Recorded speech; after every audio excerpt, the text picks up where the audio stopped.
Salut à tous, salut à tous les internautes, salut à tous les Facebookers et YouTubers. Je suis le responsable de Africa Place. Restez connecté à la page YouTube. Surtout likez à notre vidéo. N'oubliez pas de cliquer sur la cloche rouge qui apparaît sur votre téléphone portable afin de participer, vous abonner et comme ça vous allez suivre nos débats comme c'est doit. Salut à tout le monde et restez connectés, asseyez-vous bien dans vos fauteuils car je vais débattre d'un petit sujet qui concerne l'humanité et cette question, ces trois questions qui sont incomprises de tous et donc restez connectés.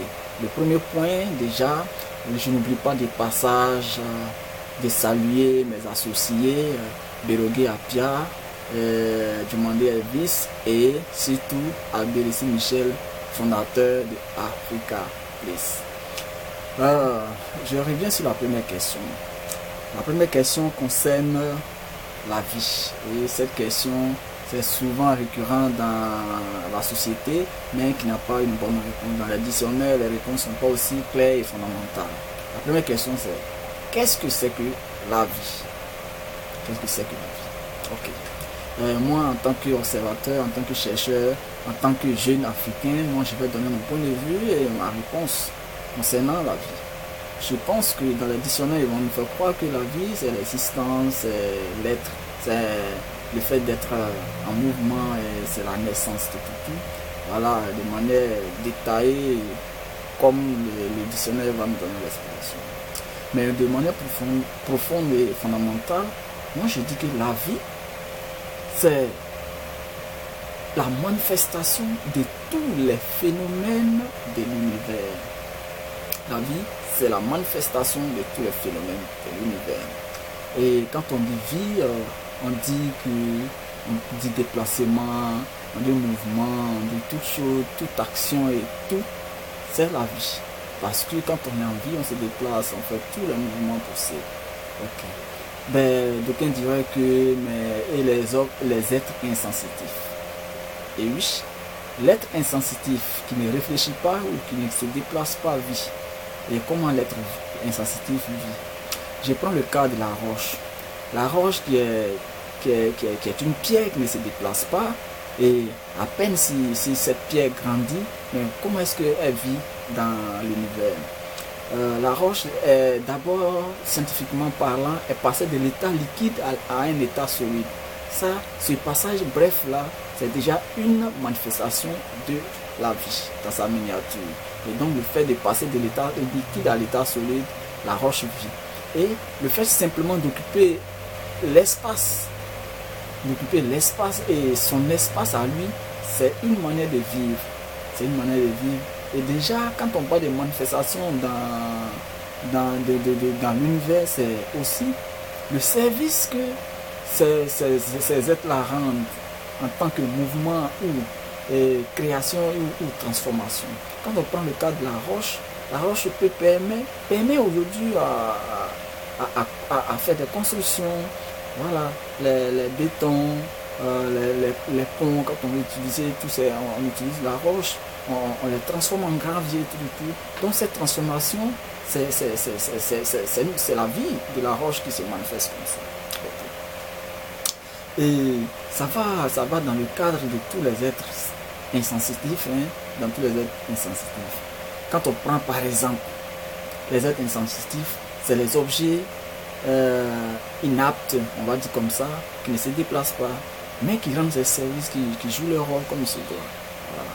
Quand tu prends une assiette, mais le rôle de l'assiette, c'est de conserver de la nourriture, c'est de conserver tout ce qui est ingrédients. Voilà. Le fauteuil qui est être insensitif, qui ne bouge pas, mais permet à donner du confort dans la maison, permet aussi à l'être humain d'être confortablement assis. Voilà, ça c'est sa vie. Et voilà, dans l'explication, la manifestation de la vie, c'est ça. La chaise manifeste, elle rend service. Rendre service sans se déplacer, sans parler, c'est ce que les êtres insensitifs le font. Maintenant, on rentre dans le cadre des êtres sensitifs. On prend le cas de l'être humain. L'être humain parle, l'être humain réfléchit, et l'être humain se déplace, tout. L'être humain a le souffle de vie. Le souffle de vie, c'est la respiration, la vision, l'ouïe, le toucher, l'odorat. Voilà, tous ces éléments associés dans l'être humain, c'est la manifestation de la vie. Et la vie se manifeste dans tous ces caractères-là. Et donc, ici, la vie, c'est ça. C'est rien d'autre que la manifestation de tous les phénomènes de l'univers. Et quand on prend l'univers tout entier, il y a 5 grands éléments qui sont représentés.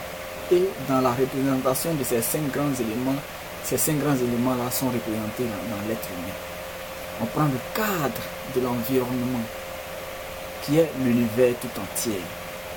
Cet environnement-là est représenté sur l'être humain par les yeux. L'œil représente l'environnement de l'homme. Et l'environnement est représenté par l'homme à travers l'œil. C'est ça qui est la vue. Et c'est la vue qui représente l'univers tout entier. Vous voyez? Et quand on prend par exemple, à partir de l'environnement, on verra les objets associés à l'univers. Mais l'objet associé à l'univers, ça peut être quoi? Ça peut être le soleil, la lune, la pluie, le vent, tout. Alors, le soleil, par exemple, c'est ce qu'on peut appeler chez l'être humain, mais la lucidité, la lumière. Ok, la vue nous donne un certain aspect de l'environnement, mais la lucidité, c'est la lumière. C'est la lumière. L'œil nous permet de voir plus loin, mais la lucidité, c'est la lumière. Quand il fait jour, alors c'est la lumière qui profite de ça. Et ça, ce sont les éléments, certains éléments de la vie. Ça fait le deuxième grand élément de la vie. Le premier élément qui est l'univers, l'environnement, la vue. Le deuxième élément, la lucidité, la lumière qui est sur l'être humain, qui fait que l'être peut distinguer le noir et les couleurs. Voilà, ça c'est la lumière qui le permet. Quand on parle de la photosynthèse, la lumière intervient. Et donc, la vie là est inscrite dans la manifestation de ces deux éléments. Le troisième élément, c'est l'aspect physique. L'aspect physique. Et l'aspect physique ici, c'est quoi? C'est la forme de tous les objets. C'est la forme de tous les objets. Alors, à partir des objets, on détermine la grandeur de l'univers. Et en déterminant cette grandeur-là, on dit que la vie dans la forme se manifeste.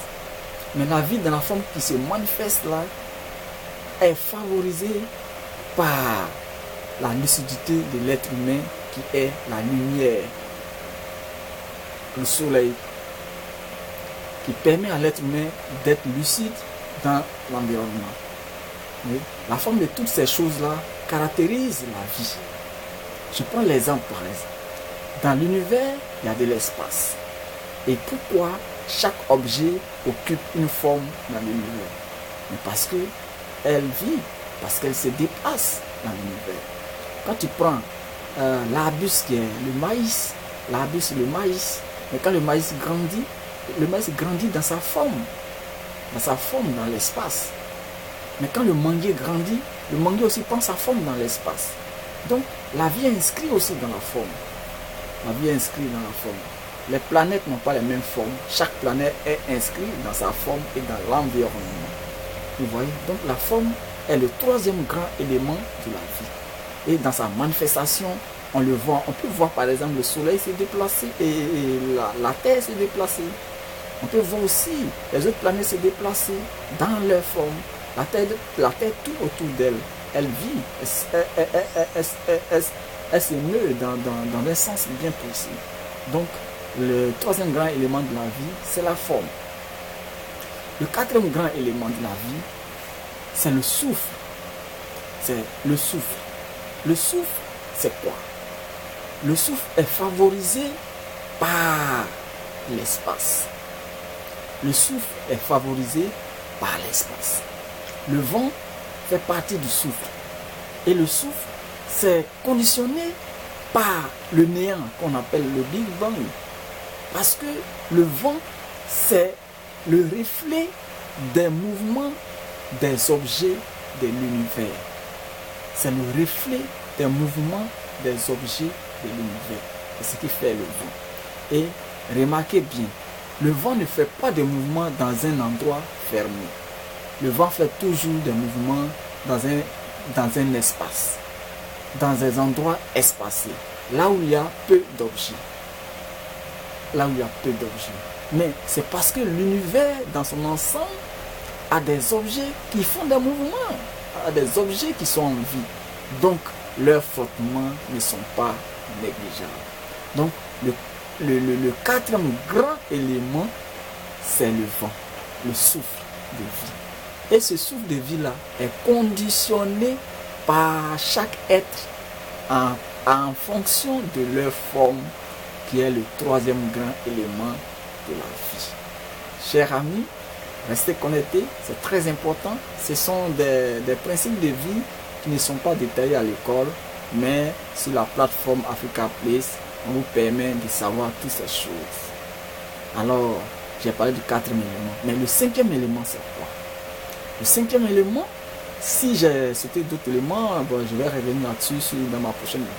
Le cinquième grand élément, c'est quoi? C'est le résultat, c'est la pensée, c'est la réalisation, c'est l'orientation. Voilà. D'aucuns diraient que ce grand élément-là, c'est l'esprit. Mais l'esprit c'est quoi? L'esprit ici, c'est la pensée. Donc, quand on dit pensée, on parle du caractère de tous les phénomènes. Je dis bien le caractère de tous les phénomènes. C'est ça la pensée. Quand on prend le caractère de l'être humain, c'est-à-dire sa pensée, mais c'est cette pensée qui fait de lui l'être humain. C'est cette pensée qui le diffère des autres êtres. Cela ne veut pas dire que les autres êtres ne pensent pas. Chaque être a sa pensée dans son intégrité. Quand on prend l'être humain a une réflexion dans son intégrité. L'être humain est doté d'une pensée dans son intégrité. Ça ne veut pas dire que les oiseaux, les moutons, les chiens ne pensent pas. Mais chacun est doté dans sa pensée. Quand tu vois la souris construire son gîte, là où il va dormir, mais il prévoit les fenêtres, il prévoit des chambres. Donc, il a une pensée. Donc, le cinquième grand élément, c'est la pensée. Et donc, chers amis, voilà. Voilà ce que c'est que la vie. Et quand tous ces 5 éléments sont dissociés, on parle de la mort. Mais ce fait-là, je vais le développer dans ma prochaine vidéo. Salut à vous, restez connectés sur Africa Place. Bye.